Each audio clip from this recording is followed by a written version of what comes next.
Hello दोस्तों, अगर आपके फ्रिज में ये प्रॉब्लम आ रही है, फ्रिज के अंदर करंट आ रहा है, बल्ब जल रहा है लेकिन ठंडा बिल्कुल भी नहीं हो रहा है, तो ये वीडियो आपके लिए है। आज की इस वीडियो में हम बताएंगे कि कैसे आप अपने फ्रिज को कुछ ही देर में ठीक कर सकते हैं। तो चलिए वीडियो स्टार्ट करते हैं और वीडियो को पूरा वॉच करें ताकि आपको पूरी जानकारी इस वीडियो में मिल जाए। सबसे पहले आपको प्लग निकाल देना है और प्लग निकालने के बाद में हमें कंप्रेसर की तरफ आ जाना है। फ्रिज के पीछे की साइड में पीछे की तरफ जो मोटर लगी हुई होती है, इसके ऊपर एक डिग्गी होती है जिसमें पानी स्टोर होता है। इस डिग्गी को सबसे पहले हटा लेना है। ऊपर पेच लगे हुए हैं, उनको खोलने के बाद ये हट जाएगी।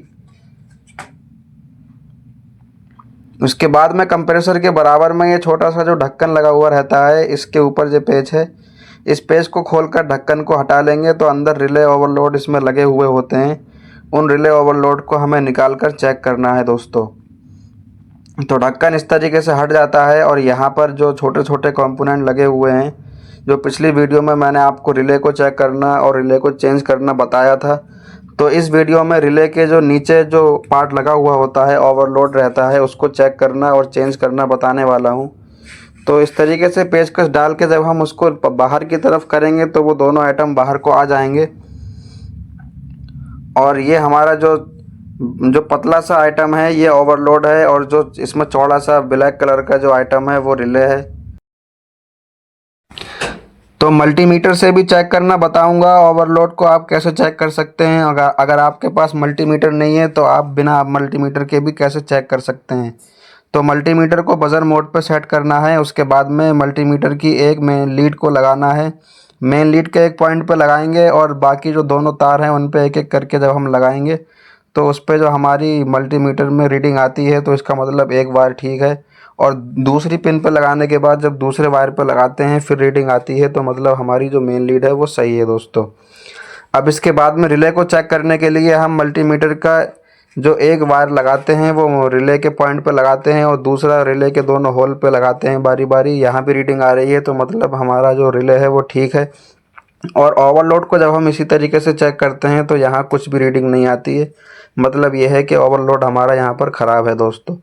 अगर आपके पास मीटर नहीं है तो आप ओवरलोड को इस तरीके से हिलाएंगे ऊपर नीचे तो इसमें कुछ आवाज़ आएगी किट किट की, तो इसकी पत्नियाँ अंदर से टूट जाती हैं, ये ख़राब हो चुका होता है। तो इस तरीके से आप बिना मल्टीमीटर के भी चेक कर सकते हैं। अगर इसमें ज़्यादा आवाज़ आ रही है तो ये हमारा ओवरलोड ख़राब हो चुका है। तो इसी तरह का नया ओवरलोड हमने यहाँ पर ले लिया है और आप देख सकते हैं जो जो नया ओवरलोड हमने यहाँ पर लिया है मल्टीमीटर से जब हम उसको चेक कर रहे हैं तो यहाँ पर रीडिंग आ रही है। और यानी कि जो हमारा ओवरलोड अगर सही होगा तो जब हम उसको मल्टीमीटर से चेक करेंगे तो उसमें रीडिंग बताएगा दोस्तों। तो जिस पिन से हमने पुराना ओवरलोड निकाला था उसी पिन में उस ओवरलोड को लगा देना है और उसके बाद में कंप्रेसर मोटर के ऊपर जो लगाना है वो इस तरीके से लगाना है कि इसकी जो 3 पिनें हैं मोटर पे, नीचे वाली पिन जो सेंटर में है उस पे ओवरलोड को लगाना है दोस्तों। होल में उसकी जो पिन है वो फिट कर देनी है। और जो ब्लैक कलर की जो रिले है उसमें 2 होल बने हुए हैं। ऊपर की जो 2 पिनें हैं कंप्रेसर मोटर के ऊपर, उन दोनों पिनों में रिले को फिट कर देना है। अब यहाँ पर जो हमारा काम है वो कंप्लीट हो चुका है। हमने रिले ओवरलोड इसमें लगा दिए हैं। जो ओवरलोड हमारा इसमें ख़राब था वो हमने चेंज कर दिया है। चलिए अब प्लग को लगाते हैं और स्विच ऑन करके आपको दिखाते हैं और आवाज़ भी सुनाते हैं कि जो हमारा कंप्रेसर चलेगा तो उसमें आवाज़ भी आएगी।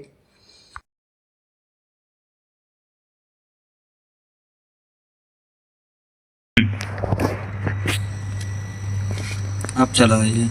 चले ना।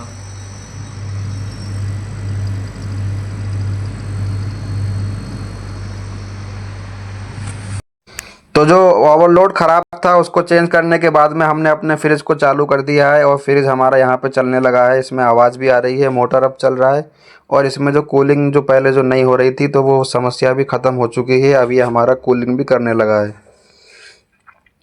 तो आने वाली वीडियो में मैं बताने वाला हूँ कि अगर गैस ख़त्म हो गई है या और भी जो प्रॉब्लम होती हैं, फ्रिज ठंडा नहीं करता है तो उसमें गैस की समस्या हो सकती है या फिर उसमें थर्मोस्टेट की जो स्पीड वाला जो बटन है उसकी उसमें समस्या भी हो सकती है। तो कैसे हम चेक करेंगे हमारे फ्रिज में गैस है या ख़त्म हो चुकी है, और कैसे हम सेटिस्फाई होंगे कि अगर हमारा फ्रिज ठंडा नहीं कर रहा है तो उसमें और भी क्या क्या प्रॉब्लम हो सकती हैं, वो आने वाली वीडियो में मैं आपको स्टेप बाय स्टेप सब कुछ बताने वाला हूँ। इसके बाद में जो पार्ट मैं बनाऊँगा तो उसमें आपको लोगों को बताऊँगा कि गैस की समस्या को कैसे आइडेंटिफाई कर सकते हैं कि हमारे फ्रिज में गैस है या नहीं है।